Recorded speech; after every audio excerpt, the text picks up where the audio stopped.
News देख रहे हैं। यहाँ पर मैं हूं आपके साथ साधना बता। कोरोना की दूसरी लहर में देश भर में तबाही मचने के बाद केंद्र सरकार काफी ज्यादा सतर्क हो गई है। सरकार लगातार राज्यों को कड़े निर्देश दे रही है ताकि संभावित जो तीसरी लहर है उसको रोका जा सके। केंद्र सरकार ने शनिवार को राज्यों के साथ मिलकर समीक्षा बैठक की। केंद्रीय स्वास्थ्य मंत्रालय ने राज्यों से उन सभी जिलों में सख्त प्रतिबंध लगाने के लिए कहा है जहां वर्तमान में कोरोना की पॉजिटिविटी रेट 10% से अधिक है। केंद्र सरकार ने कहा कि राज्यों को यह सुनिश्चित करना चाहिए कि इन जिलों में लोगों की भीड़ को रोकने के लिए प्रभावी उपाय किए जाएं।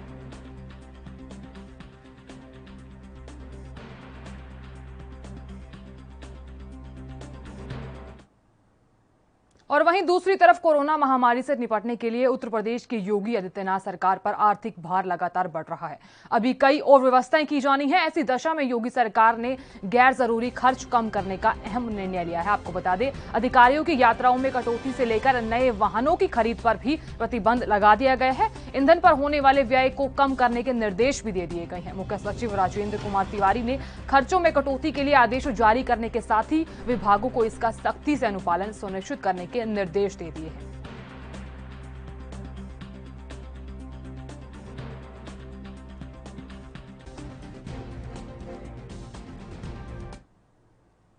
और वहीं उत्तर प्रदेश की यमुना नदी का जलस्तर बढ़ने से ग्राम पंचायत चपरघटा में बहने वाली सेंगूर नदी का जलस्तर एक बार फिर से बढ़ गया है, जिससे जो आढ़न पथार गांव की पुलिया पूरे तरीके से पानी में डूब गई है। नदी का जो पानी है वो पुलिया के 6 फीट ऊपर तक बह रहा है और इससे इलाके में बाढ़ का खतरा मंडरा रहा है। हालात ये है कि पानी की वजह से एक गांव से दूसरे गांव का संपर्क है वो टूट चुका है और लोग अपनी जान जोखिम में डालकर पुलिया को पार करते हुए दिखाई दे रहे हैं। और वहीं बाढ़ का जो खतरा है उसको देखते हुए प्रशासन ने लोगों को अलर्ट पर रहने के लिए कहा है और यहां और जो तमाम तैयारियां हैं वो भी पूरी कर ली गई हैं। अधिकारियों को भी सख्त निर्देश दे दिए गए हैं। आपको बता दें कि यहां जलस्तर बढ़ने से कई गांवों का संपर्क अब टूटता हुआ दिखाई दे रहा है। इस तरीके से दिल्ली में भी यमुना जो नदी है उसका जलस्तर बढ़ गया था और यहां हालात इतने ऐसे हैं कि लोगों को अब काफी ज्यादा परेशानियों का सामना करना पड़ रहा है। आवागमन में काफी ज्यादा परेशानी हो रही है। जान जोखिम में डालकर यहां लोग पुलिया पार कर रहे हैं। तस्वीरों में आप साफ तौर पर देख भी सकते हैं। यूपी के कानपुर की ये तस्वीरें दिखाई जा रही हैं जहां प्रशासन ने लोगों को अलर्ट रहने के लिए भी निर्देश जारी कर दिए गए हैं। आपको बता दें कि यहां यमुना नदी और सेंगूर नदी का जलस्तर बढ़ गया है। बिल्कुल साफ तरीके से लोग परेशानी से गुजरते हुए दिख रहे हैं। मध्य प्रदेश के भिंड जिले में बड़ा हादसा हुआ है। ये करीब 150 साल पुरानी जेल की दीवारें भरभराकर गिर गई हैं। हादसे में 22 कैदी गंभीर रूप से घायल हो गए हैं। जानकारी के अनुसार हादसे में बैरक नंबर 7 पूरी तरह से ध्वस्त हो गए हैं। हादसे के समय बैरक में 64 कैदी मौजूद थे। हादसे के समय आपको बता दें कि कुल 255 कैदी थे और यह हादसे की जो जानकारी है वो मिलते ही कलेक्टर समेत सभी अधिकारी मौके पर पहुंच गए। हादसे की वजह से और इसके बारे में अभी तक कोई जानकारी नहीं मिल पाई है। वहीं 2 कैदियों को इलाज के लिए ग्वालियर रेफर कर दिया गया है। मामले में पीडब्ल्यूडी विभाग की लापरवाही सामने आई है।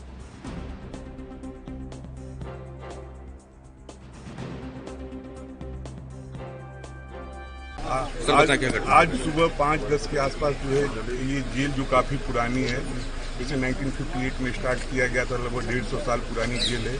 इसकी दीवारें भरभरा के गिरना शुरू हुई, जिसमें बैरक नंबर 6 जो है वो पूर्णतः ध्वस्त हो गया और उसमें 64 कैदी थे। जेल में कुल 255 कैदी थे, सभी की गिनती कर ली गई है और उसमें से 22 गंभीर रूप से घायल हैं जिन्हें रेस्क्यू कर हॉस्पिटल पहुंचा दिया गया है। कलेक्टर साहब और मैं हम लोग तत्काल यहाँ पहुंच गए। जेलर साहब और जेल के कैदियों ने इसमें काफ़ी मेहनत की है। अभी तक कोई कैजुअल्टी नहीं हुई है। आगे अभी ये सुबह 5:15 बजे के आसपास जिला जेल में जो कुल मिलाकर 6 बैरक है उसमें एक बैरक कोलैप्स हो गया है और जेल भी काफ़ी पुराना जेल है, 1998 से संचालित है और उसमें कुल मिला के 255 कैदी थे और उस बैरक में 64 कैदी थे और उसमें से 21 कैदी इंजर्ड हुए हैं जिनको हॉस्पिटल में शिफ्ट किए हैं और इंजर्ड 21 कैदियों में से 2 कैदी क्रिटिकल है, उनको ग्वालियर। और वहीं दूसरी ओर उत्तराखंड के रुड़की की बात करें तो यहाँ 4 लोग फूड पॉइजनिंग के शिकार हो गए हैं जिनकी जो हालत है वो काफी ज्यादा बिगड़ गई है और यहाँ हालत बिगड़ने पर पड़ोसी ने उन्हें रुड़की के सिविल अस्पताल में भर्ती करवाया। दरअसल यहाँ शनपुर गांव निवासी एक परिवार के 4 लोगों ने पड़ोस की दुकान से चाय बनाने के लिए चीनी मंगवाई थी, जिसके बाद उन्होंने चाय बनाकर पी और चाय पीने के बाद चारों लोगों के पेट में दिक्कत होने लगी। जिसके बाद आपको बता दें कि यहाँ पड़ोसियों ने उन्हें सिविल अस्पताल में भर्ती करवाया और डॉक्टर का इस मामले में ये कहना है कि 4 लोगों का उपचार अभी चल रहा है और सभी की जो हालत है अब खतरे से बाहर है। चाय बनाने के लिए जैसे सुबह उठे तो बच्चे से एक चाय मंगाई, किराएदार का लड़का था वो। जैसे मैं उससे दुकान पर भेजा तो उसने पूछा कि चीनी तुम्हारी है या उनकी है ऊपर वालों की। दुकान वाले से बोला उसने कि नहीं चीनी मकान मालिक की है। तो उसने बोला ठीक है जाओ। तो सर उसने हमें चीनी ला के दी और फिर हमने उसकी चाय बनाने लगे। तो जो मामू की लड़की थी ना उसने उसमें से चीनी खा ली डब्बे में से निकाल के, मतलब जो डब्बे में डाल रही थी पॉलीथीन से चीनी, उसने उसको खा लिया। वो बोलने लगी मेरे पेट में दर्द हो रहा और घबराहट सी महसूस हो रही, चक्कर भी आ रहे। तो उसके बाद मैंने कहा कोई बात नहीं चले ऐसे होता है। तो फिर सर उसके बाद हमने चाय पी और कड़वा सा महसूस दिया, उसमें कड़वापन सी। फिर चाय बनाई सुबह में, फिर ऐसे ही महसूस हुआ। फिर हम इतनी हालत बिगड़ गई कि हमें ये नहीं पता कि हो क्या है कि इन्होंने चाय पी है, उसके बाद इन्हों की तबीयत खराब हुई है। किसी को चक्कर आ रहे हैं, किसी को पेट में जलन हो रही है, किसी का उल्टी आ रही है, इस तरह की कंप्लेंट लेके आए हैं। इनका हमने उपचार कर दिया है। सभी के वाइटल्स जो हैं नॉर्मल हैं, अभी सारे पेशेंट स्टेबल हैं, सारे पार्ट। हरियाणा की बात कर रहे थे। हरियाणा के फतेहाबाद में रतिया इलाके की अनाज मंडी में 2 गुटों में जमकर झड़प हुई। इस झड़प में जमकर जो तलवारें हैं वो लाठियां चली और एक गुट ने दूसरे गुट पर मोटरसाइकिल की आग के हवाले कर दिया। आपको बता दें कि हम मौके पर लोगों के द्वारा पुलिस हेल्पलाइन पर सूचना दी गई, लेकिन यहाँ पुलिस काफी लेट पहुंची। पुलिस ने घटनास्थल पर पहुंचकर आग लगी मोटरसाइकिल की आग को बुझाने का काम किया और फायर ब्रिगेड को मामले की सूचना दी। आपको बता दें कि यहाँ फायर ब्रिगेड ने मौके पर पहुंचकर मोटरसाइकिल में लगी आग पर काबू पाया और इसके बाद सड़क पर पड़े तलवार और लाठी डंडों को पुलिस कर्मचारी उठाते हुए नजर आए। इस घटना में एक युवक गंभीर रूप से घायल हुआ है।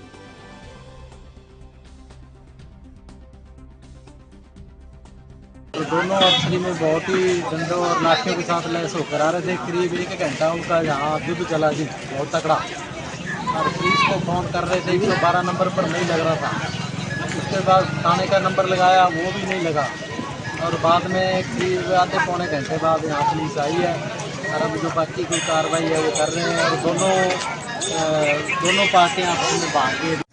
मेरे पास टेलीफोन आ रहा था 5:30 बजे और मैं मौके पर पहुँचा। वहाँ एक दो आपस में झगड़ा था और तुरंत इसको हॉस्पिटल में एडमिट करा गया। बाकी यार अपने करते हैं, बाकी मामले जांच करें। घायल कितने हुए हैं? घायल एक ही है। कोई मौके पर आदमी पकड़ा भी है? कोई मौके पर ही पकड़ रहे हैं, आपस में कोई है। और छत्तीसगढ़ राज्य ओपन स्कूल की ओर से आयोजित हायर सेकेंडरी मुख्य और अवसर परीक्षा 2021 की जो परीक्षा परिणाम है वो शनिवार को दोपहर 12 बजे जारी की गई। स्कूल शिक्षा मंत्री डॉक्टर प्रेम साय सिंह टेकाम ने वीडियो कॉन्फ्रेंसिंग के माध्यम से परीक्षा परिणाम ऑनलाइन जारी किया। आपको बता दें कि यहाँ राज्य स्कूल की वेबसाइट पर लोगों ने और बच्चों ने ये परीक्षा परिणाम देखा और यहाँ आपको ये बता दें कि परिणामों में 98.20% बच्चे उत्तीर्ण हुए हैं, यानी कि पास हुए हैं। आपको ये भी बता दें कि कोरोना महामारी के कारण ओपन स्कूल बोर्ड की परीक्षा इस साल बच्चों ने घर बैठकर ही दी थी। ओपन स्कूल की ओर से परीक्षार्थियों को उत्तर पुस्तिका और प्रश्न पत्र घर ले जाने के लिए दिया गया था। यहाँ स्कूल ने तार्किक सवाल पूछे थे जिसे बच्चों को ओपन बुक एग्जाम के पैटर्न में हल करना था। पिछली बार भी ओपन स्कूल की परीक्षा में असाइनमेंट के आधार पर परीक्षा आयोजित की गई।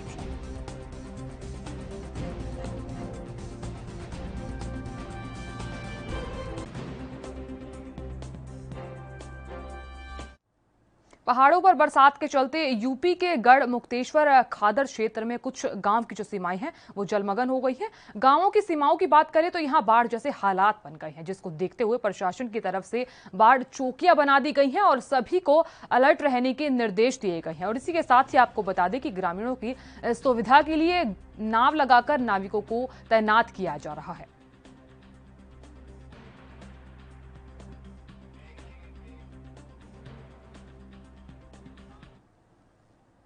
यहाँ लेंगे छोटे से ब्रेक, जल्द हाजिर होंगे।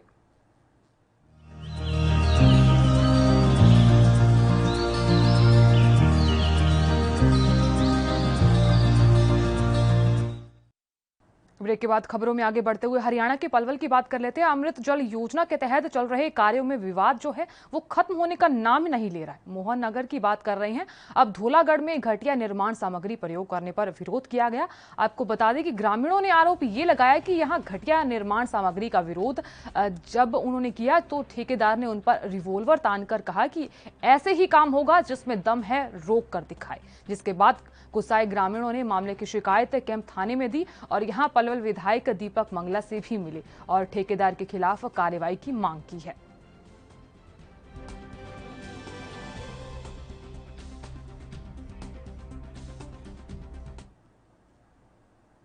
और हरियाणा के फतेहाबाद की बात कर लेते हैं। भारी बरसात के कारण लोग अपने घरों में सो रहे थे और इसी दौरान चोरों ने गांव धांगड़ में एक के बाद एक 5 दुकानों के ताले तोड़ दिए। सुबह ग्रामीण उठे तो चोरी का पता चला। ऐसे में पूरे गांव में 8 दुकानों के ताले तोड़े गए हैं, लेकिन यहां चोर केवल 4 ही दुकानों में चोरी करने में कामयाब हो गए। चोरों ने इस दौरान एक ज्वेलर्स की दुकान से सोने के आभूषण और नकदी भी चुराई। इसी के अलावा बता दें कि चोरों ने किराना और जनरल स्टोर को भी निशाना बनाया।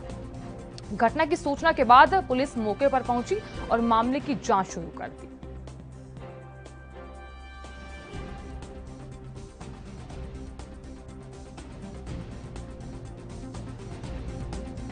हमारे पास इंफॉर्मेशन आई थी कि धांगड़ में कुछ दुकानों के ताले वगैरह टूटे, वहां पर चोरी हो गई है, जिस पर हमारी टीम वहां पहुंच गई थी और इसमें साइबर वगैरह की भी मदद ली जा रही है। मुकदमा दर्ज कर दिया गया और गिरफ्तारी की कार्रवाई की। तो कोई शिकायत में क्या आया सर? कितनी दुकानों के ताले टूटे? इनमें करीब 5 दुकानें हैं जिनके ताले टूटे हैं। तो सीसीटीवी भी सामने आई है सर? हाँ, हमारे पास फुटेज भी है। तो कार्रवाई वैसे भी हम कुछ साइबर हमने फोर्सेज लगा रखे हैं। और वहीं फतेहाबाद में बस स्टैंड पर होमगार्ड ने बाजार में सरेआम एक युवक की जमकर पिटाई की, जिसका वीडियो सोशल मीडिया पर खूब वायरल हो रहा है। वायरल वीडियो में आपको बता दें कि जिस तरीके से एक होमगार्ड के युवक के मुंह पर बार बार थप्पड़ मारता हुआ दिखाई दे रहा है। यहां प्रत्यक्षदर्शियों का कहना है कि चालान टीम को देखकर युवकों ने भागने का प्रयास किया था और इस दौरान होमगार्ड की पैंट फट गई और उसके पैरों में चोट लग गई। इस बात से गुस्साए होमगार्ड ने अपने अन्य साथियों के साथ मिलकर बाइक सवार युवक की पिटाई की और मौके पर पहुंची पुलिस ने मामले की जांच में की।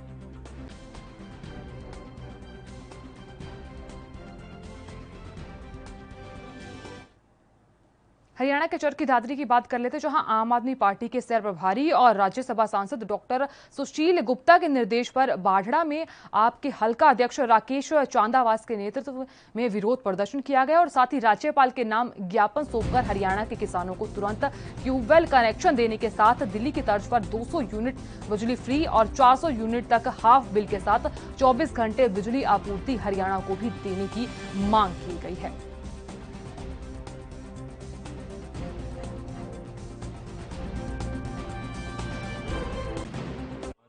जिस प्रकार से दिल्ली के अंदर अरविंद केजरीवाल जी ने 24 घंटे बिजली फ्री और 200 यूनिट बिजली हर घर को मुफ्त दी जाती है, पानी मुफ्त दिया जाता है, आज हरियाणा सरकार द्वारा इस बेउदी और निकम्मी भाजपा जजपा सरकार द्वारा किस प्रकार से लोग दुखी किए जा रहे हैं, उस चीज़ को लेकर आज हमने बिजली 200 यूनिट दिल्ली की तर्ज पर हरियाणा में भी फ्री होनी चाहिए और 24 घंटे बिजली भी मिलनी चाहिए। और उसके अलावा किस प्रकार से मैं आपको एक आगे की बात ये भी बता देना चाहता हूँ और जनता को मैसेज भी देना चाहता हूँ कि जिस प्रकार से हमारे वोटों को चुरा कर ये निर्णय यहाँ से फरार हो गई थी और उसी नाते एक इन्होंने नोटिफिकेशन सरकार से जारी करवा दिया और कहा कि ट्यूबवेल के कनेक्शनों की फाइल जमा करा दे। अधिकतर फाइलें लोग बड़ी लाइनों में लंबी लंबी लाइनों में लगे हुए हैं और फाइलें जमा करा रहे हैं, लेकिन कनेक्शन मिलने वाला नहीं है लोगों। और वहीं हरियाणा में आम आदमी पार्टी लगातार मुफ्त बिजली को लेकर आंदोलन छेड़े हुए है, जिसके चलते राज्य में जगह जगह आम आदमी पार्टी के कार्यकर्ताओं ने बढ़ती महंगाई और मुफ्त बिजली को लेकर प्रदर्शन किया। इसी कड़ी में रेवाड़ी में भी आम आदमी पार्टी के कार्यकर्ताओं ने जमकर प्रदर्शन किया। इस दौरान आपके जो जिलाध्यक्ष हैं कुलदीप शर्मा ने बताया कि इन दोनों महंगाई चरम सीमा पर है, क्योंकि पेट्रोल की जो कीमतें हैं वो निरंतर बढ़ रही हैं। बढ़ती पेट्रोल की कीमतों के चलते महंगाई आसमान छू रही है। उन्होंने कहा कि दिल्ली की अरविंद केजरीवाल सरकार 200 यूनिट हर महीना फ्री और 400 यूनिट पर हाफ चार्ज कर रही है और उसी तर्ज पर हरियाणा में भी खट्टर सरकार 200 यूनिट फ्री और 400 यूनिट हाफ रेट के देने की मांग को लेकर वो सड़कों पर उतरे हैं।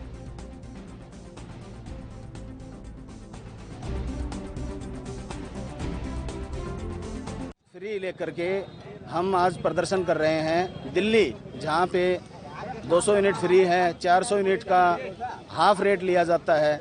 हरियाणा सरकार ये कहती है कि भाई हमने बिजली की जो है उत्पादन में 27% उत्पादन की वृद्धि हुई है, उसके बावजूद भी हरियाणा के अंदर बिजली से लेके कोई सुविधाएं नहीं है। बिजली जो है वो 24 घंटे नहीं दी जाती है, अघोषित कट लगते हैं। आज हमारी रेवाड़ी को ही ले लीजिए, रेवाड़ी एक छोटा सा वो है, यहाँ पे बिजली के जो लोग, बिजली विभाग के जो लोग हैं वो ये कहते हैं कट लग जाते हैं, लोड नहीं ले पा रहे। यहाँ पे हम इसी चीज़ को लेकर के सरकार से गुजारिश करते हैं कि 200 unit free, 400 unit half rate में और बिजली 24 घंटा मुहैया कराई जाए। और यहाँ लेंगे छोटा सा ब्रेक, जल्द हाजिर होंगे।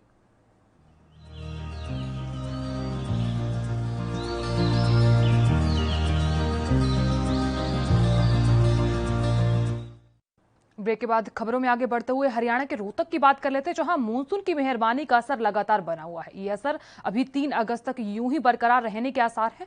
शुक्रवार शाम से तेज बरसात शुरू हुई और मात्र 1 घंटे ही बरसात से शहर पानी पानी हो गया। मौसम विभाग की माने तो यहां 14.7 mm बरसात दर्ज की गई। पिछले साल ये 2.6 mm थी। आपको बता दें कि यहाँ मानसून सीजन में अब तक 226 mm बरसात होनी चाहिए थी और 18% का यहाँ इजाफा बना हुआ है। 1 जून से अब तक 266.4 mm बरसात हो चुकी है और आने वाले दिनों की बात करें तो ये बढ़ोतरी तेजी से होने के आसार हैं। अधिकतम तापमान जो है वो 2 डिग्री गिर 33.1 और न्यूनतम तापमान 25 डिग्री रहा। मौसम विशेषज्ञों के मुताबिक 3 अगस्त तक कहीं कहीं पर गरज, चमक और हवाओं के साथ हल्की से मध्यम बरसात संभावित है।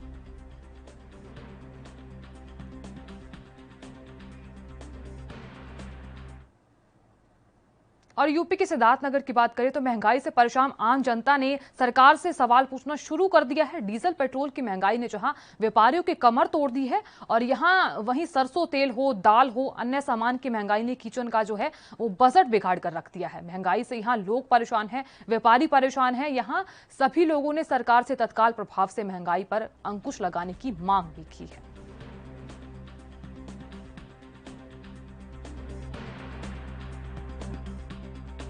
अरे सर जी, महंगा हो गया है, इसकी वजह से बहुत दिक्कत आ रहा है आम जनता पब्लिक को, सबको। और किराया उराया बढ़ गया है, इससे गाड़ी वाड़ी बहुत कम निकल रही हैं। सरकार से हम चाहते हैं कि पेट्रोल और डीजल का रेट कम हो जाए, जिससे कि फिर आम जनता पब्लिक परेशान ना हो और जैसे वो चल रहा था वैसे चले। हाँ, पेट्रोल डीजल महंगाई हुई है, जिससे आम जनता लोग सभी लोग परेशान हैं और खाद्य सामग्री भी बहुत महंगा हुआ है पेट्रोल डीजल के कारण। सरकार को चाहिए कि मतलब पेट्रोल डीजल का रेट सस्ता हो ताकि जनता को मात्रा में राहत हो। और मानसून की बरसात की बात करें तो इस बार हरियाणा के परिषद और पीडब्ल्यूडी समेत कई विभागों की पोल खोलकर रख दी गई है और इसी के साथ ही कोसली अनाज मंडी में खुले में रखा अनाज भी अंकुरित हो रहा है, जिसकी वजह से खाद्य आपूर्ति विभाग की भी बरसात के चलते यहां पोल खुलती हुई दिखाई दे रही है। आपको बता दें कि जिस तरीके से यहां पिछले कई दिनों से रुक रुक कर बारिश हो रही है, जिसकी वजह से क्षेत्र में जलभराव जैसी स्थिति देखने को मिली है। साथ ही कोसली अनाज मंडी में खुले में रखा अनाज भी अंकुरित हो रहा है। साफ पता चलता है कि खाद्य विभाग की कितनी ज्यादा लापरवाही है। इस संबंध में जब सहकारिता, न्याय और अधिकारिता मंत्री से पूछा गया तो उन्होंने कहा कि ये अनाज अंकुरित हो रहा है और उसी विभाग के अधिकारी के खिलाफ सख्त कार्रवाई की जाएगी ताकि उसे एहसास दिलाया जाए कि लापरवाही बरतने का आखिर अंजाम क्या होता है।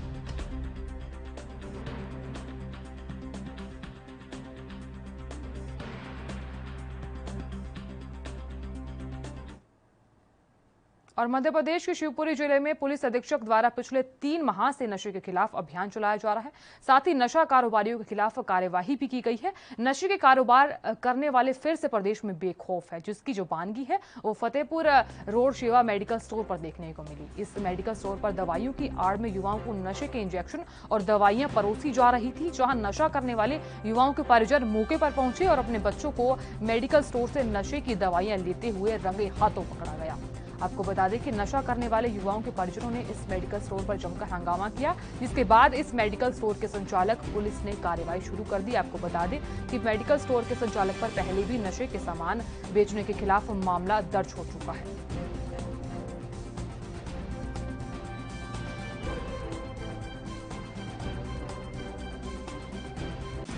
कुछ नहीं सर, ये सामने वाला मेडिकल वाला मेरे लड़के को है ना, शिवा मेडिकल, वहाँ से ये खरीदता हुआ मेरे भाभी भैया ने पकड़ा है उसको। आप यहाँ क्यों बैठी हैं?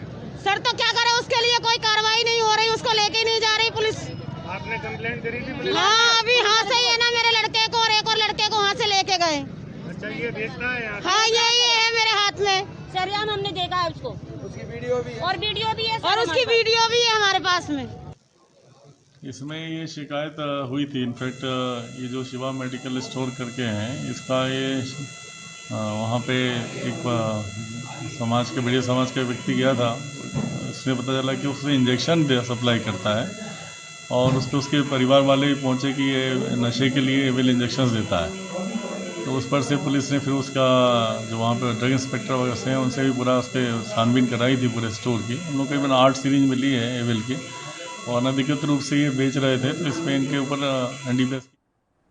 और छत्तीसगढ़ के जगदलपुर के बोधघाट थाना क्षेत्र के ग्राम नकटी सेमरा रेलवे स्टेशन के पास झाड़ियों के बीच एक नवजात बच्चा मिला। स्थानीय लोगों ने मामले की जानकारी पुलिस को दी और मौके पर पहुंची पुलिस ने बच्ची को अस्पताल में भर्ती करवाया।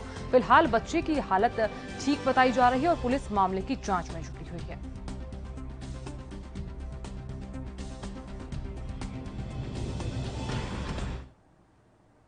और बेराड में लगातार हो रही यहां बारिश ने तहसील कार्यालय में 1 साल पहले हुए लाखों रुपए की घटिया मरम्मत कार्यों की पोल खोलकर रख दी है। बारिश की वजह से तहसील कार्यालय की बिल्डिंग के सभी कमरों में जगह जगह से पानी टपक रहा है। स्थिति इस मामले में यह है कि जरूरी काम निपटने के लिए तहसीलदार को छत से टपकते पानी के बीच बैठकर छाता लगाकर काम करने को मजबूर होना पड़ रहा है। वहीं छत से पानी टपकने के कारण कंप्यूटर, प्रिंटर जैसे उपकरण खराब हो रहे हैं, साथ ही कार्यालय में रखी जरूरी फाइलें भी नष्ट हो रही हैं। आपको बता दें कि 1 साल पहले ही यहां लोक निर्माण विभाग द्वारा पुराने तहसील की बिल्डिंग पर लाखों रुपए यहां खर्च किए गए थे और यहां खर्च करके छत और दीवारों की मरम्मत का काम करवाया गया था। लेकिन यहां घटिया निर्माण कार्य की वजह से बारिश में तहसील कार्यालय के सभी कमरों की जो छत है वो टपक रही है।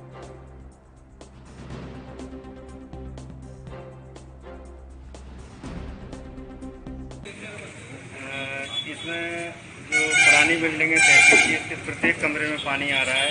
हमारे कंप्यूटर और प्रिंटर भी ख़राब हो चुके हैं। इसके अलावा जितने भी डॉक्यूमेंट हैं उसको हम पन्नी डाल के उनको रख रहे हैं। बाकी पूरी दीवारें, पूरी छत टपक रही है। इसमें पिछली साल PWD द्वारा कार्य किया गया था, परंतु कार्य अच्छा नहीं किया गया है और छत से जगह जगह से पुनः पानी आने लगा है। तो सर इसके बारे में क्या आपने अभी कोई उपाय किया है या संबंधित अधिकारियों को सूचित किया है? हाँ, PWD को हमने बता दिया है और एक यहाँ से पत्र भी जारी कर रहे हैं कि आपके द्वारा जो पिछली वर्ष कार्य किया गया था वो अत्यंत गुणवत्ताहीन था और इससे अच्छी तो तहसील ये जब काम नहीं किया था उससे पहले थी। परंतु हमारा ये प्रयास है कि अब नवीन तहसील बन गई है तो 10 या 15 दिन बाद इसमें से इस पर आप इस पर हम ये कहेंगे कि यहाँ जो 2-3 दिन से लगातार जो बारिश हो रही है उसकी वजह से इसकी छत में बहुत पानी आ रहा है, जिसके कारण सारे computer system, machine, printer, keyboard, mouse सब खराब हो चुका है। काफ़ी पानी आने के कारण उसमें बैठ भी नहीं पा रहे हैं। आप देख सकते हैं इसमें पॉलीथीन से सारा सामान ढका हुआ है, खराब हो चुका है और कहीं बैठने के लिए भी उसमें जगह नहीं बची है। हर जगह पानी टपक रहा है उसमें, आप उसकी छत को देखना, इसके काम बंद पड़ा हुआ है। इसके लिए आपने प्रशासन से कोई मदद मांगी? अभी तो कोई मदद नहीं मांगी है, लेकिन पहले हमने बोला था तो 1 साल पहले। और बिलासपुर के मंगला स्थित सर्वमंगला कॉलोनी में कुछ भी मंगल नहीं हो रहा। 3-4 दिन से हो रही बारिश ने यहाँ ऐसे हालात बना दिए हैं कि लोग अपने घरों में कैद हैं और कुछ लोग मकान में पानी भरने के कारण यहाँ से बाहर चले गए हैं। दरअसल यहाँ नाली और सड़कों के पानी की निकासी ना होने से पूरी कॉलोनी में पानी भर गया है। आपको बता दें कि पानी का जो लेवल है वो 4 फीट तक है और बच्चों ने इसे बोट में तक उतार दिया है। आप तस्वीरों में देख भी सकते हैं किस तरीके से नालों में ये डोब चलाई जा रही है। यहाँ पेट्रोल पंप से पानी निकालने का प्रयास किया जा रहा है। कॉलोनी वासियों का ये कहना है कि हालात 2 बिल्डर्स की आपसी लड़ाई के कारण है और बार बार शिकायत के बावजूद भी ना तो प्रशासन सुन रहा है ना ही निगम कोई कार्यवाही कर रहा है।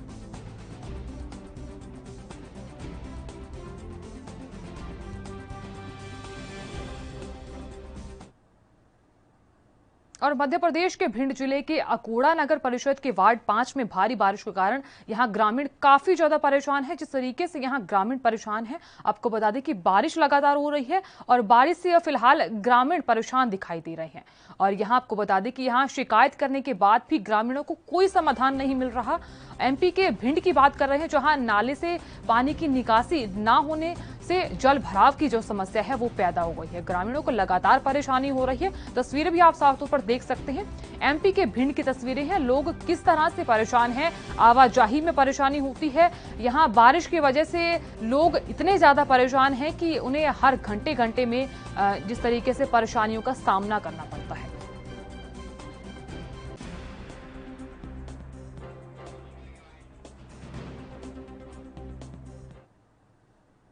फिलहाल के लिए इतना ही। आप देखते रहिए ANV न्यूज़। नमस्कार।